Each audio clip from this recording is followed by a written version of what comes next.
Hello, everybody. Welcome to another Look Mag Talks. Today, I don't have a smile. Today, I have a big, huge smile because I have the enormous pleasure of have here with me Attila from Mayhem, one of the greatest bands of all time and one of the greatest voice, performer, everything. This man is something extraordinary.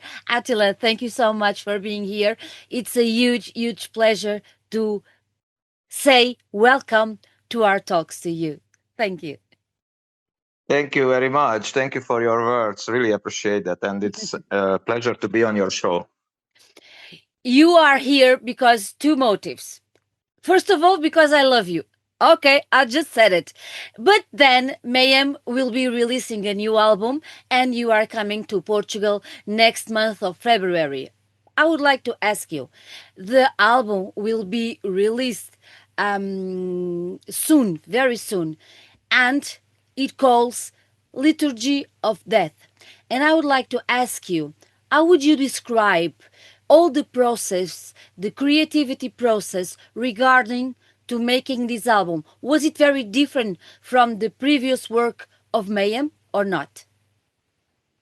Well, it's always a little bit different because every time, time change, time pass by, and we always have a little bit different process. For instance, on the last album, I asked everyone to be part of the vocals, the lyrics.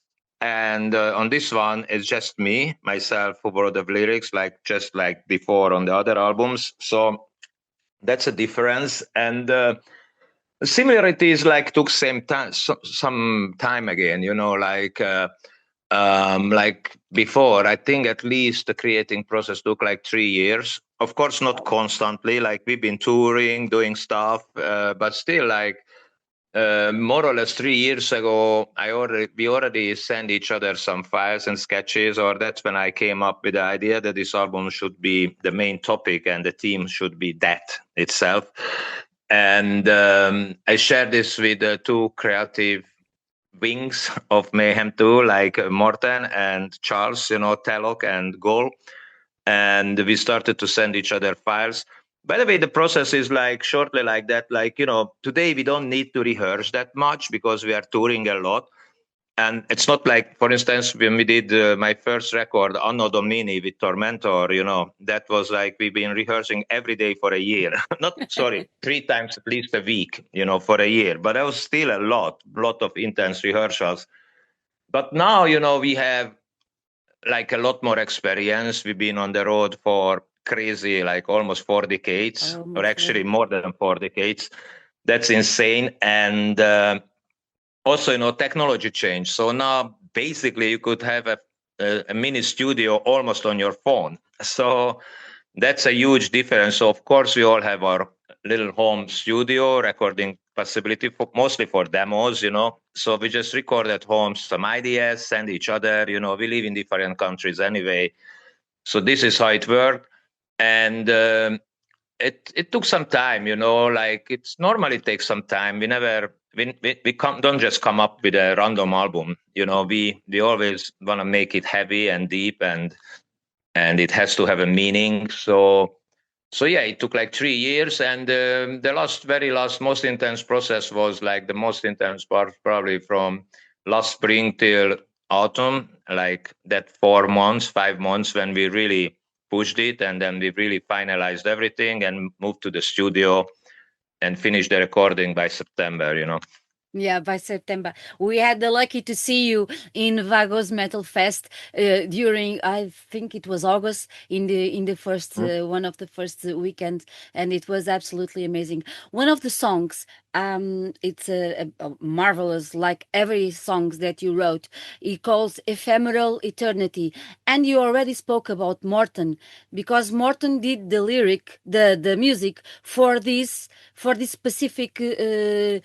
Team. Tell me how did this collaboration so specific came to your idea, and if it did work out? I think it did. Well, it's first I had some ideas, some sketches, like Eternal Eternity, and then yeah, I just shared with the guys and they send me songs and we just try to shape it, and I picked up that what Morten wrote, and I Yeah. tried the lyrics there, so this is like still a distant working, and we didn't rehearse much the songs, but every song made to play live. So it's very hard, every song is kind of like the same intensity. So I can't pick, like, it's not like, okay, let's make 2 3 good songs and the rest could be what fill out, it's not at all. Yeah, like we don't know at all what's gonna happen. And my philosophy is every song is just like my baby demon children, they all has to be treated equal, they all full intensity. I don't hold back anything, or it's not like I focus more on this song than the other one, so they are pretty much equal. Mm-hmm. And yeah, it's gonna be hard to pick up which songs to play live. I think we pick first like 4 songs now, and then but it's still not entirely decided which ones. And yeah, I mean, it's just my also, it's this album is in a way a concept record because all the songs are about the death, which is like Yeah. a huge theme, so yeah, I mean, Infernal Eternity is like it's about like how life is like, this time we experience here, it's just so short. It's like a spark, like a split second compared to the universe. So that's, I mean, it's just like approaching from all different aspects to the same thing, and I have to ask you because the main theme is death. yeah, Why did you choose after 40 years it's with Mayhem? Why did you choose this theme for this specific album on this year, on this time of your life? it's a good question, and I mean, it's just coming to me, to be Mm. honest. It's not like I have a list of themes, like, okay, it should be that whatever, and I just pick one. It's more like it just came to me via my channel, or I don't know what's the best word for it. Like it's an instinct, and it's just manifested, and the vision, I seen it, and then it started to make sense. First of all, that was the basic undermining core of the dark side of this existence, absolutely. And when I faced with this, I just realized how big, huge, and challenging this gonna be. Which I like challenges, but still, like, even if you think about it, how much art, like poetries, literature, of course, paintings, even architecture, mythology, philosophy, even religions, of course, dealing with this, and being inspired by this. And it's actually, I just realized it's the most universal theme I could come up with, because I don't think a human exists on this planet, at least an adult human, who never thought about this, So it's like really, really universal. And also, it's like, it's it's just tremendously huge, And also I thought, like, now I'm 55 almost. Well, so I thought maybe I'm grown up enough to take this challenge, Because Plus, I was going to say that we have exactly the same age. oh, So, okay. and I was going to ask you exactly that because we have the same age. And I do think about this. I do Hmm. experience that this is everything so little, so short. Yeah, yeah, and it's Influences. like it's also, I mean, we always have this theme, It's kind of like everywhere in Mayhem Yeah. somehow, and then black metal in general, but we never went so deep into it, And also, if you look at the band history, it makes totally sense. We had that in our family. Of course, our members passed away, which is like of course, I was thinking about them too when I was writing the lyrics. And like, it should be, I mean, in my eyes, it's dedicated, of course, as most of the stuff I'm doing, but especially this record for Euronymous and Dead, alias Øystein and Pellet, they are always with me. So in a way, it's a ritualistic album for sure. And I always invoke those guys at the live shows too, when we play, like, especially the songs of the Mysterious Dom Satanas. I always whisper, you maybe don't hear that much, but I always whisper it and whisper their names and invoke them to the show. So yeah, it's a very complex thing. So I just felt like, yeah, this is the time to do this, and that's how it happened. And tell me one thing: when you begin to write a song with this main theme in your head, and you look at the blank in white where you are going to write, what are your first thought when you look at the white of your computer, I don't know, or your notepad? What do you think? Where do you begin to think that? Because it's a mystery for me when I hear your songs. How did they all begin? That click. Well, it's very hard. I mean, I just follow my instinct. I can't just write anytime. I need the right inspiration, and when I have an inspiration, I make notes, So, and I look back those notes and I work around those, on those ideas. Also, it's always kind of like corresponding to what I'm into. And that time, actually, when I started to write the lyrics, I was reading a lot of classical philosophists for some reason, like Epictetus from Greece, or Marcus Aurelius, or actually Seneca, the Romans, they also have some nice writings about it. So maybe that's also inspired me. I was like, wow, this is coming to me. So I don't know. I got inspiration from them. I got inspiration from my experience. I mean, and then I just, I start the lyric, and I start to write like the main lines, or select like what it could be, and I put away something and bring in another thing, so it's like a puzzle, it's like a game. I mean, yeah, it takes time, and sometimes it's coming easy, sometimes it's a bit more difficult, to find the right words or figure out.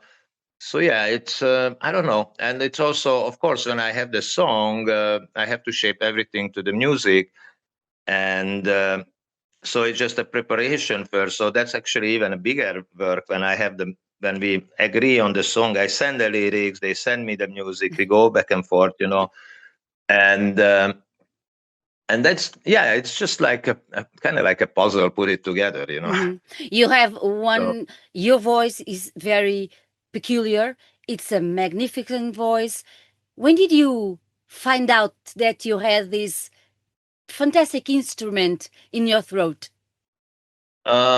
It's strange, because I started like when I was 15. Actually, when I was 15, I was already on stage with Tormentor, which is ridiculous, in Hungary. And that time I was the junior national team of water polo, so I had a lot of I was a sporty guy too, back in the days, and I'm so happy the music came and took me out of the sport. My parents didn't like it too much, especially not my dad. But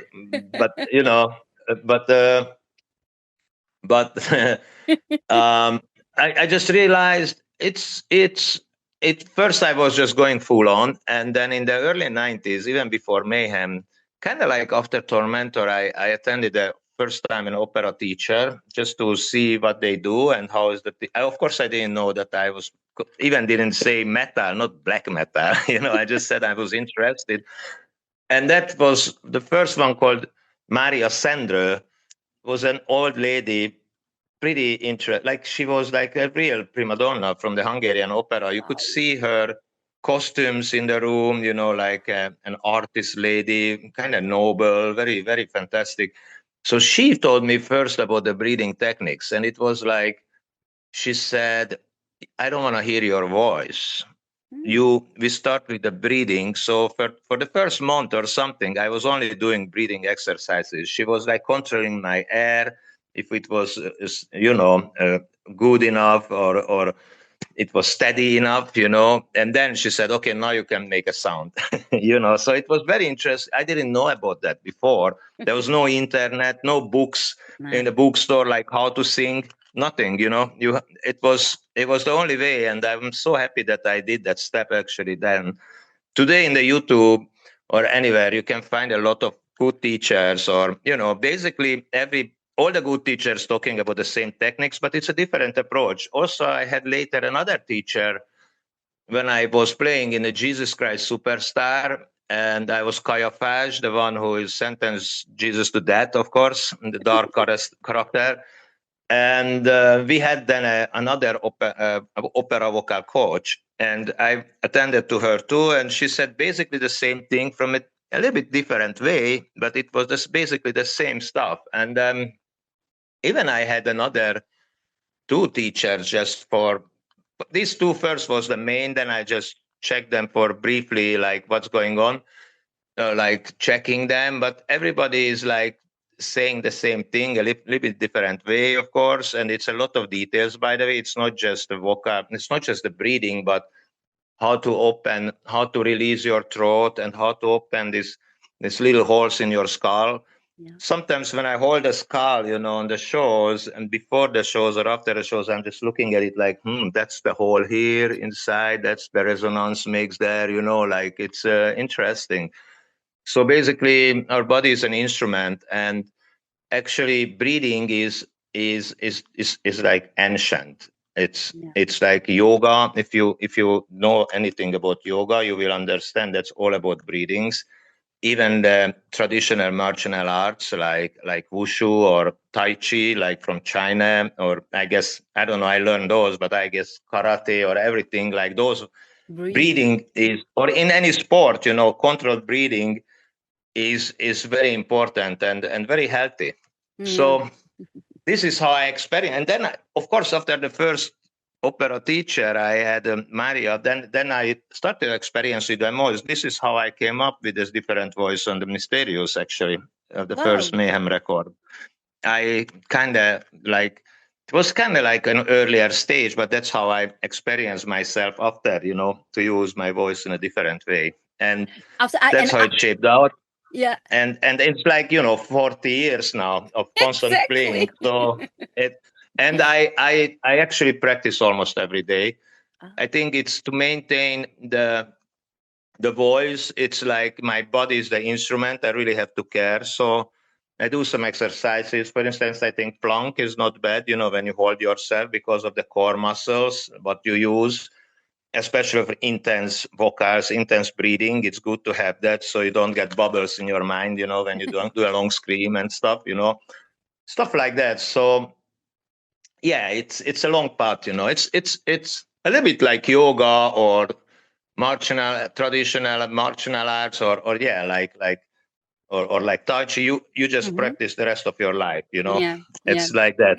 And I think that's the way to maintain, to push it. If you push it, try to push it, then you have a chance to maintain, Exactly. Looking back in this history of Mayhem, we already spoke of those that are not among us anymore. But do you think it's important for the new generation that is discovering black metal now and Mayhem most of all to know that story? Do you think it's still, I don't know, important and give some power to when someone new listen to Mayhem and then go and find all the story? Do you think that is still important, or for the new listeners it doesn't matter? I don't know. I guess the most important is the music, what we are doing. Yeah. And of course, the stories around that. That's crazy, very unique. Of course, our history. I just don't know. I don't know. Actually, when I discover a new band myself, I normally start with their later records, and then I go back. If I didn't know the band, so if it's a new band, I normally go back in time first check the latest stuff and like then go back what they did before, you know. I don't know. It's, I guess, different for everyone, but that's how I do it. Yeah, I mean, if you like the music, I guess that's the most important. Yeah, And then absolutely. the stories and everything, it's just coming on the top. It's part of the Yeah. story of the band. Looking back, and 1894, around that age, and looking now, 2026, how do you see the black metal scene today? It's much wilder. It's back in the days, it was really underground, you know, and very extreme. It was different. Like even the metal scene was separated in the 80s. In the 80s, we had a lot of shows with Tormentor. It's different from Mayhem. Mayhem didn't really play. I played a lot, you know, with Tormentor in Hungary, and we were kind of like separated, you know. So hence, I met people from hardcore or industrial or punk scene, you know, like they all came to our shows, not only metal people. And Exactly. then in the early 90s, it was the second wave in Norway, which was also very underground. Almost we were like treated like some kind of terrorist. Of course, we were not. I mean, there was some shit happened, but it was not. It was still like, you know, about the music and art, I believe. And then, you know, look at today, like festivals like Hellfest in France or something, you know, it's like crazy how it's a fusion and how it's grown. So that means for me, in the beginning, I was even not sure what I was doing, just was like following my instinct. But now it seems like we were right, you know, definitely right. You're right. There are some critics today that say that black metal in nowadays is more performative than it was back then. That back then was more visceral. Do you agree with that? What do you think about that? I don't know. I think black metal should be always about occultism, darkness, spiritual, you know, never about the earth, never about the daily problems, and it should be personal, and it should be kind of straightforward. People who approach or how they perform, it's different for me. So every night is a ritual. It's almost like a mass, you know. And in my perspective, I never really take energy, you know. I always give. I have this channel, or I don't know what's the right word for it. It's kind of like it's a transcendence or something, you know. I just hear this, and when I enter the stage, you know, it's a different state of mind. I got almost like I really got high, you know, without any substances, you know, like really going in another altered state of mind, and it's just magical, you know. And I always try to give energy, you know, and I try to crack the people's mind, kind of crack the spell, because I think we are all living in a slavery, and we all suffer from like a lot of lies and disturbed knowledge, or like it's I don't know how to put, like, I mean the religions, you know, which is our main theme too, you know, how to challenge them. They take away, I think, from us the transcendental knowledge, you know. And that's, I'm not talking about, okay, there are these yoga classes and shit, it's different, but it's not bad. But you know, if you look at the ancients, they embrace the dark side of the nature, you know. And it's if you look at like Egypt or India, you know, and this one God religion is pretty wrong. Like we are manipulated, you know, because if you believe in one God, it's like, what is that? That means everything is one. So we are, am I God then? Or, you know, or it's like, it's very confusing. No one's going to agree what is that one God, you know, and then people will define it, and then people will think it's another one God, you know, and they go out and kill each other, you know. And I mean, that's pretty evil. And I think we should just crack the spell. Like, for instance, we are talking about death, you know. I was at my kid's born, when my kid's born, you know, and it's a little bit, I'm going off from your questions, but it's somehow related. When my kids born, they were taken out of the womb. You know, I saw my son and my daughter, you know, and I was thinking, but my son was first born. And I remember, I never forget, I look at him and like, hold on a second, holy shit, this is like, the life didn't start now. You know, it's an incredible moment, but like, by the way, every mother is holy for me. If something holy, everyone came from a womb, by the way. So this is another problem with the religions, just a little bit on the side hint, like, what is this Father in heaven and all this shit, you know? I mean, that guy who wrote this, that also came from a womb, a woman, you know? So it's very, very wrong, already wrong. Like, it's a lot of wrong things there, you know? And it's endless. And so anyway, I look at my son and I thought, like, he was alive 5 minutes before too, just was in the womb. It was not on this world, but so the existence, the life was already there. We were not on this dimension. She was in another dimension. The womb is kind of like another dimension. It's, you are in this water. You don't even take breath, you know, it's like a total different life form, but you're alive. And if you go back, you end up, you know, in time, you end up to the fetus and the sperm, you know, or the egg, you know, an egg and the sperm when they unite, you know, but they were both living, so there is no beginning. And also, when you look, another thing, you look at like the every night, like we go to sleep and raise from the sleep every morning, right?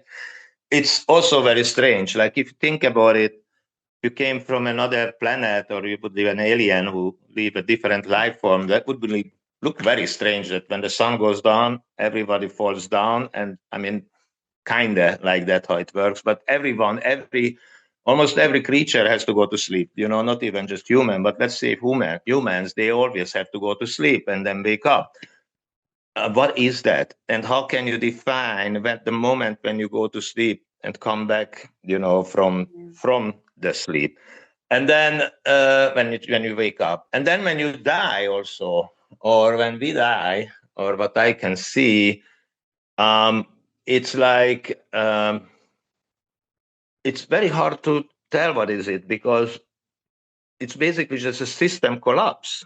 But it's still, things still live in your body, the cells, the, I don't know, bacteria or the whatever. It just that the heart stops, the system collapses or leaves, the system changes, but it's still life remains. Also, now we are talking about something called clinical death, which is like when, like, even I just not long ago, my electrician was over and we were talking, and he started to talk about reincarnation and stuff. I was like, hold on, what? He's just like a simple guy, you know, he's cool, but he's just from constructions, you know? Yeah. And I was like, oh, that's interesting. What are you talking about? What is... We started to talk about it, you know, and turned out he had an electric shock, like a huge one. And he kind of died for 5 minutes or something. And he told me about, like, he was flying into the sun and he went past the sun, and there was another dimension or universe there, and it was very peaceful, and he didn't want to come back. And now, since he came back, he started to be a believer or whatever, you know. But it doesn't matter. It's just like interesting, the end also, which is our main topic, you know. And I think that is probably the verse for the people who left behind, not for the one who passing away, because it's a very scary theme. But if you think about it, that is the end of all suffering, is the end of all our confusion, the end of our all limitations in this life, you know, the end of all our bad memories and so-called karma or whatever we carried on our shoulder, you know. It's an end of a lot of bad things, you know, and maybe the end of the pain too. But I mean, naturally, people, when you get old, you know, like everything start to hurt, the body is like slowing down, the end of that shit too. And compared to birth, when I never heard about any child or mother or giving birth without suffering. That's a tremendous pain there, but the mothers have to sacrifice for the child, and the child also have pain, I think, when they come through the Yes. birth canal and everything. It's a really majestic but very, very extremely painful experience. And some mothers, especially back in the days, they died in this, and it's incredible. It's crazy.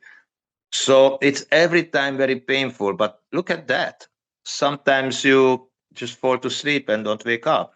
Sometimes people just fall down, like in a split second, and they just gone. It's not always that, doesn't look always that painful. Sometimes it's very painful, of course, but not always.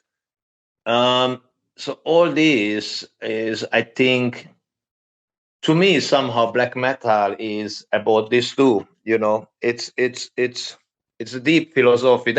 But I'm doing this for a long time. Also, of course, I started like I guess anyone else, like realize that the church and all this stuff, it's really wrong, and something is really wrong in the world, and we are full of lies, and then I realized, for instance, that our history is completely wrong. When you look at like ancient structures, like, of course, obviously the pyramids, but also like the monoliths of Baalbek, like 1,000 tons big stones, which is like 1,000 Volkswagen Golf. Think about it. Yeah. 1,000 car, like a whole It's Tesco parking, huge. Yeah. It's in one piece of rock. And the rock itself doesn't look big. I mean, it's big, but 1,000 car in that, and it's like it's engineered, it's cut, it's straight lines, and that's in Baalbek in Lebanon. I've been there. This is actually, I recorded my solo album on the top of one of these monoliths. But these monoliths, in Baalbek in 2012. But these monoliths are being lifted, carried, engineered, and put into the basement of this temple, which is called the Jupiter temple, which was made by the Romans. So this someone from before the Romans could handle this. Yeah. They say it's the Romans, but I don't know what they say. It actually doesn't make any sense. Then you look there, you see the quality of the rock is totally different than from the others, like the whole surface, everything. Like, anyway, I'm just saying the history is very wrong. There are now people, the Egyptologists start to say, there were no slaves. I knew it. I've been saying this. I'm not an Egyptologist, not even a scientist, but I felt like there was no slaves because, okay, the slaves, it doesn't matter how many, you can have 100,000 slaves. They can't leave this stone because it's too dense, Yes. Or if you go to south of Egypt, like you see the carvings on the ruins, everywhere artwork, everywhere, the ceiling, the ground, the walls, all carvings in and out. How many slaves? You can beat a slave to death. They will never be able to make you a sculpture, or they never able to make you carvings on the walls. So it's like pure art there. So it doesn't make any sense. And this is a bit of problem of science, that's compartmentalization. Like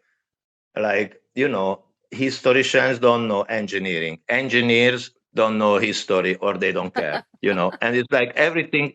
So it doesn't make sense when the engineer says, they don't want to talk about this. Like here in Los Angeles, there is a rock which is like 300 tons in front of a museum, and you can find on Google, just write something like transportation of the big rock in LA to the museum, whatever, it will come up. You will see that huge vehicle was like, I don't know, 24 wheels, like a huge, all the cops stop the highway, and it goes like, I don't know, 5 kilometers per hour. Yeah. Slowly it goes through LA, and they get there, and they somehow lift this stuff. This is 300 tons. The stuff in Baalbek is like 3-4 times bigger. I mean, How is it possible? we are talking about, this is exponential, it's like lifting on the Olympics, in the beginning it's easy, but when you go from 100 to, I don't know what's the Olympics now, but from 10 to 20, it's easy. From 20 to 40, it's a little bit more difficult. But at the end, it's getting really, really difficult to add more kilos, So think about it. It's not just 300, it's not just 3 times bigger vehicles you need. It's much more than that. But even if you would need three times bigger, it's impossible to have it without power tools. It's impossible. I know. I'm an engineer. I'm not practicing. I used to teach math and physics too, but anyway, it's a long time ago. It doesn't matter. The most important is that I actually don't believe, I know that there was a high technology civilization here before us. This is, for instance, a clear evidence and example of that we've been lied to. And it's a lot of other things, and in the schools, they don't teach us how to, meditate, how to contemplate yourself, how to, find your transcendental parts. It's more like pushed away. No, they don't want us to be smart or like free. To think and because to think. they want us to be slaves, and just shut it down, just be like work, reproduce, and die, basically. And these things, I think, is spiritual. It's part of, for me, it's part of black metal too. This message, and also, like, of course, embracing the darkness and embracing the death too, and find out what is this existence about, and also really, really to do your own individual path, don't follow anyone. You can follow someone like a signpost, but eventually everybody has to figure out. I don't know why people think like, there are these Buddhists, and they think, I mean, I'm not a Buddhist, but I know the story. He was a king or like a prince. He left behind everything, the whole thing. And then he, I don't know, for how many years, 7 years at least, he was like torturing himself and doing all these crazy exercises. Then he sit down for like 7 days under a tree. And then, so why you think how you want to do it? You can't, nobody is a prince here, like, it's just a signpost. You should not follow exactly what he said. You should not follow or anyone, it's just an example that there is something else to discover. And there is a transcendental self, and we are, I think, much more than we think we are. And I hope I can add a little bit to that, with our art. And even though black metal, I mean, these lyrics now on this album are really, really dark, I think. I mean, of course, I didn't let too much light in it, but it's a Mayhem album. It has to be dark. It has to be dark. But of course, but I'm not so nihilist, I'm not saying you should just do nothing. What's the point to wake up kind of thing, No, I would think from the other way, like, hey, this is so short time. Like, we started this interview and we have this transcendental stuff which is going, it's around us, once you realize it, and once you realize that we've been lied to, then it's, why not, use this time we are here to figure this out, and live life on a full intensity, and so in a way, I think it has a positiveness too. And I think it's very healthy to think about that every day. So it will remind you that we don't have much time here, and it should inspire you to do things, and work on yourself and make yourself a better being, whatever it means to you, and don't follow any, I mean, you can listen directions, but don't follow any religion or any philosophy or any shit, because eventually those are all individual. We all have to figure out ourselves, I think. By ourselves. Tell me one thing. When you enter the stage, all dressed up, that figure, that, I don't know, it's absolutely stunning. What do you think when you go up the stage and you enter it and look all the people? what is going on in your mind at that moment? It's very hard to explain. It's like, of course, it's like a trance-like state. But what I picture myself in that moment, I'm kind of like channeling and transforming this energy, and the whole makeup and everything and the whole costume is just helping that. It's a little bit like, if you look at also traditions again, like India or Egypt, everybody had makeup, but not Yeah. just look beautiful, but it's like, it's a Yes. spiritual sign, signal, and or look at the shamans or even like tribes, like it somehow feels natural for me to have this makeup, and that brings out more this, and also what I feel, I also, which is amazing, that's why I think music is about play live for me. I mean, I love to make studio albums, but the real thing is when I'm on stage and I feel that what you say, this moment, that's incredible. And also to feel the people and their reflection, and again, I never think about taking their energy. I'm more like giving and they reflect me, and that reflection is fantastic. And I see the faces, like kind of trance like too, and people lose their mind and they like do crazy pogo or whatever you do. And some other people just watching, like mesmerized. Some other people just have banging, it's interesting. Also, like so many young people now on the shows, it's also very interesting. Like, wow, when I started to play music, I thought Black Sabbath was like these old guys with a mustache. Like, who are they? I like Black Sabbath. I love them, but that time Black Sabbath was like 15 years old band. Now Mayhem is 40 years old. That's incredible. So I don't know. It's hard to put in words. It's hard to put in words.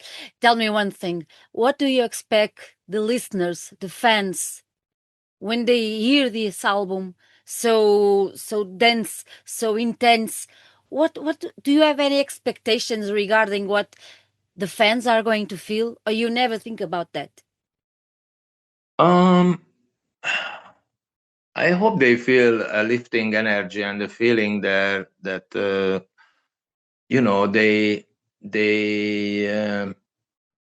they have a good time. Of course, they embrace it's still music what we are doing. Of course, Yeah. so enjoy the music and feel the ecstatic energy and release the suppressed fear, release your suppressed suppressions, release that negativity which been suppressed in you yourself, and just feel free to release it in our show.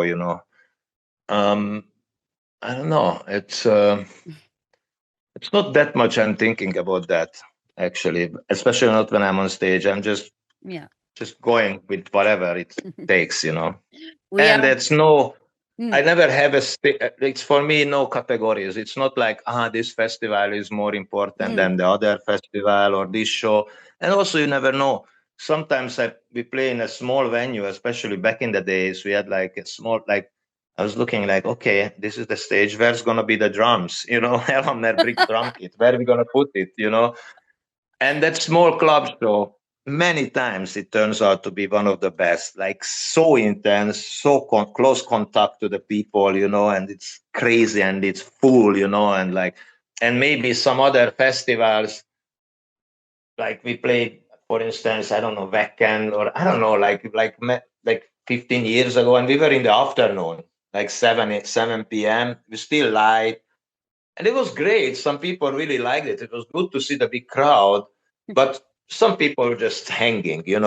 So it was like, well, maybe not. I don't know. It's just an example. By mm. the way, the last weekend show is different. We were in the dark and everybody was into it. That was amazing. But I'm just saying it's an example. You never know uh, which gonna be what. So for me, every show is the different. It's the same. And every show is different, but it's in that sense it's the same. That it's always full intention, nothing to hold back. Like my first show with Sun, I used to play with Sun or Yes. Sanno, Yes. Yeah. and I our saw first them. show was in. I saw them 2 years ago here in Portugal. Yeah, yeah, What a yeah. trip! What a travel! What a voyage! Yeah, that's a crazy band too. And I used to play with them for 10 years. But I remember Yes. the first show, there was 7 people. Whoa. First, when I played with them in Linz in Austria, I was like, wow, that's a great crowd.